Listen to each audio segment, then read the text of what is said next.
Hello friends. ഇന്ന് നമ്മുടെ ബൈക്കിൻ്റെ ഒരു വീഡിയോ ആണ് ചെയ്യുന്നത്. നമ്മൾ കുറേ കാലമായിട്ട് ബൈക്ക് കയറ്റി വെച്ചിരിക്കുകയായിരുന്നു. ഇടയ്ക്കൊക്കെ നമ്മൾ എടുത്ത് സ്റ്റാർട്ട് ചെയ്യുന്നുണ്ടായിരുന്നെങ്കിലും ഇപ്പോൾ കുറേ കാലമായിട്ട് സ്റ്റാർട്ട് ചെയ്യാൻ കഴിഞ്ഞിട്ടില്ല.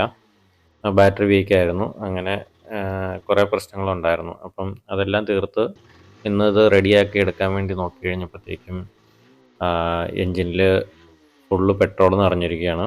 അപ്പം അതെന്താണ് പ്രശ്നമെന്ന് നോക്കിയിട്ടൊന്നും ശരിയായില്ല. അപ്പം സർവീസ് സെൻ്ററിൽ നിന്ന് ആളെ വിളിച്ച് നോക്കിക്കുന്നതാണ് ഇപ്പോൾ കാണുന്നത്. അപ്പോൾ അവർ വന്ന് പ്ലഗൊക്കെ ക്ലീൻ ചെയ്തിട്ട് സ്റ്റാർട്ട് ചെയ്ത് കഴിഞ്ഞപ്പോഴത്തേക്കും ഫുള്ള് പുകയാണ്. അപ്പോൾ വൈറ്റ് സ്മോക്കാണ് വന്നുകൊണ്ടിരിക്കുന്നത്. അപ്പോൾ നമുക്ക് വണ്ടി കൊണ്ടുപോകണമെന്ന് പറഞ്ഞു. വണ്ടി ട്രക്കിൽ കയറ്റി കൊണ്ടുപോകേണ്ടി വരും. കാരണം വണ്ടി സ്റ്റാർട്ടായി നിൽക്കുന്നില്ല.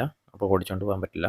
ഇത്തവണ നമ്മൾ വണ്ടിയുടെ എല്ലാം ജാമായിട്ടുള്ള പാർട്സുകൾ, കേബിളുകളെല്ലാം മാറ്റാൻ വേണ്ടിയിട്ടാണ് കൊണ്ടുപോകുന്നത്. നമ്മൾ കംപ്ലയിൻറ്റ് ചെക്ക് ചെയ്തപ്പോൾ അവർ പറഞ്ഞത് കാനിസ്റ്റർ വാൽവ് കംപ്ലയിൻ്റ് ആയി, അങ്ങനെയാണ് പെട്രോൾ ലീക്കായിട്ട് എൻജിനിലേക്ക് ചെന്ന് ഓയിലുമായിട്ട് മിക്സ് ആയത്. അതുകൊണ്ടാണ് വൈറ്റ് സ്മോക്ക് വന്നത്. അപ്പോൾ അത് ശരിയാക്കിയിട്ടുണ്ട്. അത് ഏകദേശം 250 രൂപയോളം ആയിട്ടുള്ളൂ ആ വാൽവിന്. പക്ഷെ നമ്മൾ എല്ലാ കേബിളും മാറ്റി, ബ്രേക്ക് കേബിൾ മാറ്റി, ബ്രേക്ക് ഓയിൽ മാറ്റി, കീസെറ്റ് ലൂസ് ഉണ്ടായിരുന്നു, അപ്പോൾ അത് ചേഞ്ച് ചെയ്തു. അങ്ങനെ അത്യാവശ്യം വേണ്ട എല്ലാ പണികളും ചെയ്തിട്ടുണ്ട്. അങ്ങനെ പുത്തനാക്കിയാണ് ഇറക്കിയിരിക്കുന്നത്. പോളിഷ് മാത്രം ചെയ്തിട്ടില്ല, ബാക്കിയെല്ലാം ചെയ്തു. മിറർ 2 ചേഞ്ച് ചെയ്തു. പിന്നെ നമ്മുടെ ഹോണിൻ്റെ സൗണ്ട് കേൾക്കുന്നില്ല. അപ്പോൾ അതിനകത്ത് അത് നമുക്ക് അഴിച്ച് നോക്കേണ്ടി വരും. മെലഡി മേക്കറൊക്കെ ഉള്ള കാരണം ഔട്ട്സൈഡ് പാർട്സ് അവർ വർക്ക് ചെയ്യത്തില്ല. അപ്പോൾ അതുകൊണ്ട് അതൊന്നും ചെയ്തിട്ടില്ല. കീസെറ്റ് മാറ്റുമ്പോൾ ഈ പാട്ടെല്ലാം നമുക്ക് ടാങ്കിൻ്റെ ലോക്ക് അതെല്ലാം നമുക്ക് ചേഞ്ച് ചെയ്യേണ്ടതായിട്ട് വരും. അതെല്ലാം ചേഞ്ച് ചെയ്തിട്ടുണ്ട്. പിന്നെ ഡിക്കി ലോക്ക് അതെല്ലാം ചേഞ്ച് ചെയ്തു.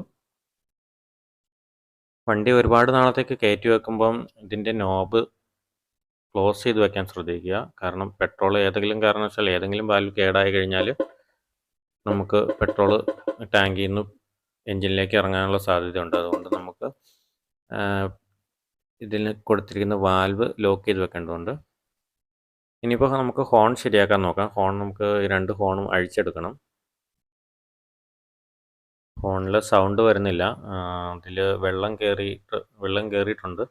ചിലപ്പോൾ വാഷ് ചെയ്തപ്പോൾ കയറിയതായിരിക്കും. ഇല്ലെങ്കിൽ നമ്മൾ മഴയത്ത് ഓടിക്കുമ്പോഴൊക്കെ ചെറുതായിട്ട് കയറി ഇരിക്കും.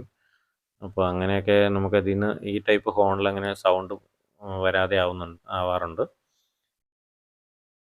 നമുക്ക് ഈ കേബിളൊക്കെ അഴിച്ച് ഹോൺ ഊരിയെടുക്കാം.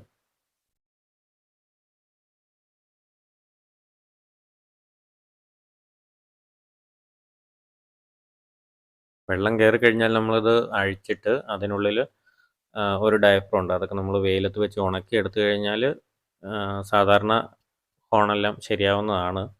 പിന്നെ കുറേ നാൾ വണ്ടി ഓടിക്കാതെയൊക്കെ എടുത്തു വെച്ചതായതുകൊണ്ട് ചിലപ്പോൾ ഈ ഹോണിനകത്ത് ക്ലാവൊക്കെ പിടിച്ചിട്ട് കണക്ഷനൊക്കെ വരാതെ കേടായതായിരിക്കാം. നമുക്കെന്തായാലും അഴിച്ച് നോക്കുമ്പോൾ അറിയാം അതിനകത്ത് വെള്ളം ഉണ്ടോ അതോ ക്ലാവ് പിടിച്ചിട്ടാണോ അത് വർക്കാവാത്തത് എന്നുള്ള കാര്യം നമുക്ക് അഴിച്ച് നോക്കാം. അഴിക്കാൻ വേണ്ടിയിട്ട് അതാ വെള്ളം ചാടുന്നുണ്ട് ഇതിൻ്റെ ഉള്ളിൽ നിന്ന്. അപ്പോൾ അകത്ത് തീർച്ചയായിട്ടും വെള്ളമുണ്ട്. അപ്പോൾ മിക്കവാറും അത് വാഷ് ചെയ്തപ്പോഴൊക്കെ കയറിയതായിരിക്കും. പ്രഷർ വാഷ് വെച്ച് വാഷ് ചെയ്ത് കഴിഞ്ഞാൽ ചിലപ്പം അകത്ത് വെള്ളം കയറാൻ ചാൻസ് ഉണ്ട്. അപ്പം അങ്ങനെ കയറിയതായിരിക്കും. എന്തായാലും നമുക്ക് തുറന്ന് നോക്കാം. ഈ കാണുന്ന സ്ക്രൂകളൊക്കെ അഴിച്ചു കഴിഞ്ഞാൽ നമുക്കിത് ഓപ്പണായിട്ട് കിട്ടും. ഇത് ആക്ച്വലി 2 പാർട്ടാണ്. അതിൻ്റെ ഇടയിൽ ഒരു ഡയഫ്രം കൂടെ വെച്ചിട്ടാണ് ഇത് സെറ്റ് ചെയ്യുന്നത്. നമുക്ക് അഴിക്കുമ്പോൾ കാണാൻ പറ്റും.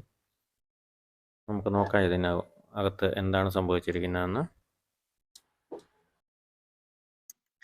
ലൂസായപ്പോഴേ ലീക്കാവാൻ തുടങ്ങി വെള്ളം.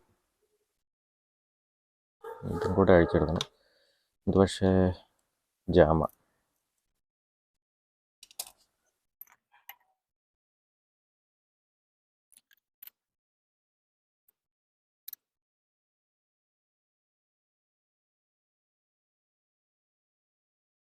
ഇതാണ് ഗൈസ് ഇതിൻ്റെ അകത്ത് സെറ്റപ്പ്. ഇതൊക്കെയാണ് ഇതിൻ്റെ പാർട്സ്. ഇതിൻ്റെ അകത്തൊരു കോയിലും കോയിലിനകത്ത് ഒരു ഡയഫ്രത്തെ ചലിപ്പിക്കാൻ പറ്റിയ ഒരു മെറ്റൽ പാർട്ടുമാണുള്ളത്. പിന്നെ ബാക്കിയുള്ളതൊക്കെ ഈ ഇതിനകത്താണ്. ഇതാണ് ഇതിൻ്റെ ഡയഫ്രം എന്ന് പറയുന്നത്. ഇതൊരു മെറ്റൽ പാർട്ടാണ്. അത് നമുക്കിങ്ങനെ ഓപ്പൺ ചെയ്തെടുക്കാം. ഈ മെറ്റൽ പാർട്ടിൻ്റെ 2 സൈഡും നമുക്ക് റബ്ബറിൻ്റെ ഒരു ബുഷ് വെച്ചിട്ട് സീൽ ചെയ്യുന്നുണ്ട്. ഈ മെറ്റൽ പാർട്ടിൽ ഉണ്ടാകുന്ന സൗണ്ട്, വൈബ്രേഷൻ മൂലം ഉണ്ടാകുന്ന സൗണ്ട് ഈ ഒരു ഹോളിലൂടെ വേണം കടന്നു വന്നിട്ട് ബൂസ്റ്റ് ചെയ്ത് ഹോണായിട്ട് പുറത്തേക്ക് വരാൻ. അപ്പോൾ ഇവിടെയാണ് നമുക്ക് വെള്ളം കെട്ടിക്കിടക്കുന്നത്, ഈ ഒരു പാർട്ടിനകത്തായിരിക്കും. അപ്പോൾ അങ്ങനെ വരുമ്പം വൈബ്രേഷൻ കറക്റ്റായിട്ട് ഈ ഒരു ഡയഫ്രത്തിലേക്ക് കിട്ടാതെ വരികയും അത് ആക്സലറേറ്റ് ചെയ്ത് വരാതിരിക്കുകയും ചെയ്യാം. അപ്പം അങ്ങനെയാണ് നമുക്ക് ഹോൺ കേടാവുന്നത്. അപ്പം നമുക്കിത് ക്ലീൻ ചെയ്തിട്ട് വെയിലത്ത് വെച്ച് ഉണക്കാം. അതിനു മുമ്പ് നമുക്ക് റൈറ്റ് സൈഡിലെ ഹോണും കൂടി അഴിച്ചെടുക്കാം. ഇതാണ് റൈറ്റ് സൈഡിലെ ഹോൺ.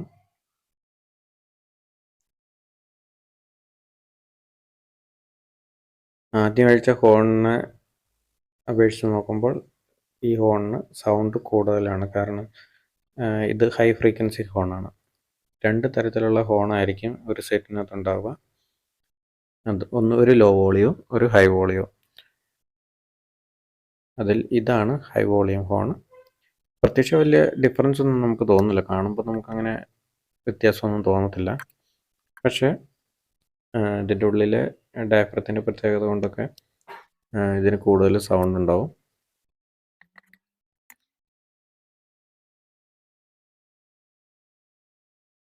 ഇതാണ് ഇതിൻ്റെ ഡയഫ്രം എന്ന് പറയുന്നത്. ഇത് ഇതിൻ്റെ കോയിൽ. അപ്പോൾ ഗൈസ്, നമ്മുടെ ഹോൺ വെയിലത്ത് വെച്ച് നന്നായിട്ട് ഉണങ്ങിയിട്ടുണ്ട്. ഇനി നമുക്കിതെടുത്തിട്ട് റീസെറ്റ് ചെയ്യാം.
വർക്കായില്ല ഗൈസ്.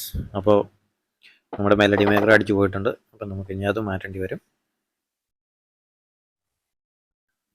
നമ്മൾ പുതിയ മെലഡി മേക്കർ മേടിച്ചുകൊണ്ട് വന്നിട്ടുണ്ട്. അതായത് അഗ്നിയുടെയാണ് പുതിയ മെലഡി മേക്കർ.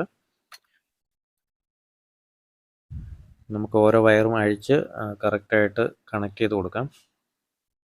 ഇതിപ്പോൾ പച്ച വയറാണ്. പച്ച വയർ കണക്ട് ചെയ്തേക്കുന്നത് സ്വിച്ചിൻ്റെ വയറാണ്. അപ്പം നമ്മൾ ഈ മാപ്പ് നോക്കിയിട്ട് കറക്റ്റായിട്ട് ചേഞ്ച് ചെയ്ത് കൊടുക്കണം. ഇല്ലെങ്കിൽ പുതിയ മെലഡി മേക്കറിന് ചിലപ്പോൾ വയറിൻ്റെ കളറിലൊക്കെ ഡിഫറൻസ് ഉണ്ടാകും, ചിലപ്പോൾ പൊസിഷനൊക്കെ ഡിഫറൻസ് ഉണ്ടാകും. അപ്പോൾ അത് വെച്ചിട്ട് നമ്മൾ കറക്റ്റായിട്ട് നോക്കിയിട്ട് വേണം കൊടുക്കാൻ, ഇല്ലെങ്കിൽ അത് കറക്റ്റായിട്ട് വർക്ക് ചെയ്യില്ല.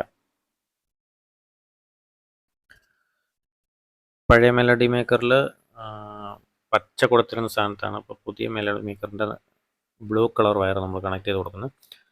നമ്മളിതിൻ്റെ താഴോട്ടുള്ള ബാക്കിയുള്ള കണക്ഷൻ കംപ്ലീറ്റ് ബ്ലാക്കിലാണ് ചെയ്തേക്കുന്നത്. അപ്പോൾ ഇപ്പം നമ്മൾ നോക്കി കൊടുത്തില്ല എന്നുണ്ടെങ്കിൽ നമ്മൾ കംപ്ലീറ്റ് വയറിങ് ചെക്ക് ചെയ്യേണ്ടി വരും. അപ്പോൾ അതുകൊണ്ട് നമ്മളിപ്പോൾ തന്നെ അത് ഓരോ വയറും ഡിസ്കണക്ട് ചെയ്യുമ്പോൾ തന്നെ നമ്മൾ കണക്ട് ചെയ്ത് കൊടുക്കും. ആ സർക്യൂട്ട് ഡയഗ്രാം നോക്കിയിട്ട് കറക്റ്റ് നമ്മൾ കണക്ട് ചെയ്ത് കൊടുക്കണം.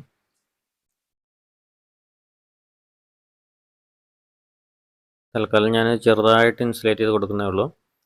നമ്മൾ ബാറ്ററി കണക്ഷൻ കൊടുത്തു കഴിഞ്ഞാൽ പിന്നെ വയറുകളൊന്നും കൂട്ടിമുട്ടാതെ നോക്കണം. അപ്പോൾ അതുകൊണ്ട് നമ്മൾ ചെറുതായിട്ടൊന്ന് ഇൻസുലേഷൻ ചുറ്റി കൊടുക്കുകയാണ് എല്ലാ വയറിനകത്തും. അല്ലെങ്കിൽ നമ്മൾ ബാറ്ററി കണക്ട് ചെയ്ത ശേഷം ഈ വയറുകൾ തമ്മിൽ കൂട്ടിമുട്ടി കഴിഞ്ഞാൽ ചിലപ്പം നമ്മുടെ മെലഡി മേക്കർ കേടായി പോകാനൊക്കെ സാധ്യതയുണ്ട്. ഇതിനകത്ത് ഇലക്ട്രോണിക് സർക്യൂട്ടാണുള്ളത്. അപ്പോൾ അതുകൊണ്ട് അടിച്ചു പോകാനുള്ള സാധ്യതയൊക്കെ ഉണ്ട്. അപ്പോൾ നമ്മൾ സൂക്ഷിച്ച് കണക്ട് ചെയ്ത് ഓരോന്നായിട്ട് കണക്ട് ചെയ്ത് കൊടുക്കുക. അതുപോലെ തന്നെ ഇൻസുലേഷനും ചുറ്റി കൊടുക്കുക. പിന്നെ ലാസ്റ്റ് നമ്മൾ കംപ്ലീറ്റ് ആയിട്ട് ഇൻസുലേഷൻ ചുറ്റിയതിന് ശേഷം ഈ കംപ്ലീറ്റ് സെറ്റ്, ഈ മെലഡി മേക്കറിൻ്റെ സെറ്റ് ഒരു കൂടിനകത്ത് പൊതിഞ്ഞ് വെള്ളം കയറാത്ത രീതിയിലാക്കി വെക്കണം. എങ്കിലേ നമുക്ക് മഴയത്തൊക്കെ ഓടിക്കുമ്പം ഇത് ഇലക്ട്രോണിക് സർക്യൂട്ട് ആയതുകൊണ്ട് തന്നെ പെട്ടെന്ന് തന്നെ കേടാവാനുള്ള സാധ്യതയുണ്ട്. നോർമലി മെലഡി മേക്കറിന് അങ്ങനെ വാറണ്ടി ഒന്നും കണ്ടുവരുന്നില്ല. അപ്പം അടിച്ചു പോയാൽ പോയി, വർക്കായി കഴിഞ്ഞാൽ വർക്കായി, അത്രേ ഉള്ളൂ. നമ്മളൊരു 1 വർഷം 2 വർഷമൊക്കെ ലൈഫ് പറയുന്ന സാധനമാണ്. നമ്മളങ്ങനെ യൂസ് ചെയ്തിട്ടുണ്ട്. നമ്മൾ ഇപ്പോൾ ഇരിക്കുന്ന സാധനം നമ്മളൊരു 2-3 വർഷമൊക്കെ യൂസ് ചെയ്തിട്ടുണ്ട്. 3 വർഷം എന്ന് പറഞ്ഞു കഴിഞ്ഞാൽ നമ്മൾ കുറേ കാലം നമ്മൾ വണ്ടി ഓടിച്ചിട്ടില്ല. അപ്പോൾ അതുകൊണ്ട് അങ്ങനെ വെള്ളമൊന്നും കയറിയിട്ടില്ല. പ്രഷർ വാഷൊക്കെ വെച്ച് നമ്മൾ വാഷ് ചെയ്യുമ്പം പ്രത്യേകം ശ്രദ്ധിക്കണം ഈ പാട്ടൊന്നും നനയാതിരിക്കാൻ വേണ്ടിയിട്ട്. അപ്പം ഇത് നന്നായിട്ട് പ്ലാസ്റ്റിക് കൂടിനകത്തിട്ട് കെട്ടി ടേപ്പൊക്കെ ഇട്ട് ഒട്ടിച്ച് വെക്കുവാണെങ്കിൽ കുറേ കാലം നമുക്ക് യൂസ് ചെയ്യാം. അപ്പോൾ നമ്മൾ കണക്ഷൻസ് കംപ്ലീറ്റ് ആക്കി കഴിഞ്ഞു. ഇപ്പോൾ നമ്മൾ ടെസ്റ്റ് ചെയ്തുകൊണ്ടിരിക്കുകയാണ്. അപ്പോൾ ഇതിനകത്ത് നമുക്ക് 2 LED തെളിയുന്നതായിട്ട് കാണാൻ പറ്റും. അത് പുതിയ മെലഡി മേക്കറിന് മാത്രമേ ഉള്ളൂ, പഴയതിന് കണ്ടില്ല. അപ്പോൾ ഇത് എന്താണെന്ന് ചോദിച്ചു കഴിഞ്ഞാൽ നമ്മൾ ഹോൺ അടിക്കുമ്പോൾ ലെഫ്റ്റ് റൈറ്റ് ഹോൺ ഉണ്ടെന്ന് ഞാൻ മുമ്പ് പറഞ്ഞല്ലോ. അപ്പം ലോ വോളിയം ഹൈ വോളിയം ആ ഒരു ഏത് ഹോണാണ് അടിക്കുന്നതെന്നുള്ളത് റെപ്രസെൻ്റ് ചെയ്താണ് LED കത്തുന്നത്. രണ്ടും കൂടെ ഒരുമിച്ച് നമ്മൾ ഹോൺ അടിച്ച് നോക്കുന്നത്. അപ്പോൾ അതുകൊണ്ട് നമുക്ക് 2 LED ഒരുമിച്ച് തെളിയുന്നതായിട്ട് കാണാൻ പറ്റും. നമുക്ക് ടെസ്റ്റിങ് ചെയ്ത് നോക്കാം.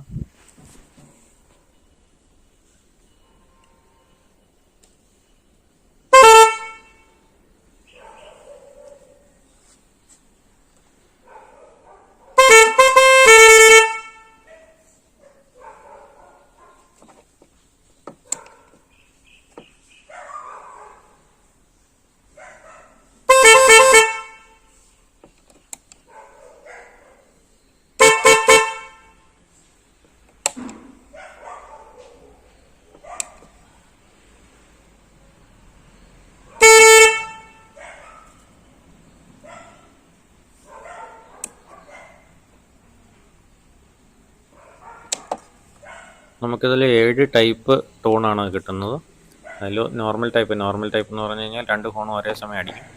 ബാക്കി നമുക്ക് മ്യൂസിക്കൽ ടൈപ്പുകളാണ്. മ്യൂസിക്കൽ ടൈപ്പ് എന്ന് പറയുമ്പോൾ നമുക്ക് 7 ടൈപ്പ് മ്യൂസിക് ഇതിനകത്ത് അവൈലബിൾ ആണ്. അത് വെച്ചിട്ടാണ് പല കോമ്പിനേഷൻസ് നമുക്ക് ആ 3 സ്വിച്ച് വെച്ചിട്ട് സെറ്റ് ചെയ്യാൻ പറ്റും. അത് വെച്ചാണ് നമുക്ക് ഓരോ ടൈപ്പ് മെലഡി കേൾക്കാൻ പറ്റുന്നത്. ഇപ്പോൾ നമ്മുടെ വർക്ക് കംപ്ലീറ്റ് ആയിട്ടുണ്ട്. നിങ്ങളുടെ അഭിപ്രായങ്ങൾ കമൻറ്റ് ബോക്സിൽ രേഖപ്പെടുത്തുക. മറ്റൊരു വീഡിയോയിൽ കാണുന്നവരേക്കും ബൈ.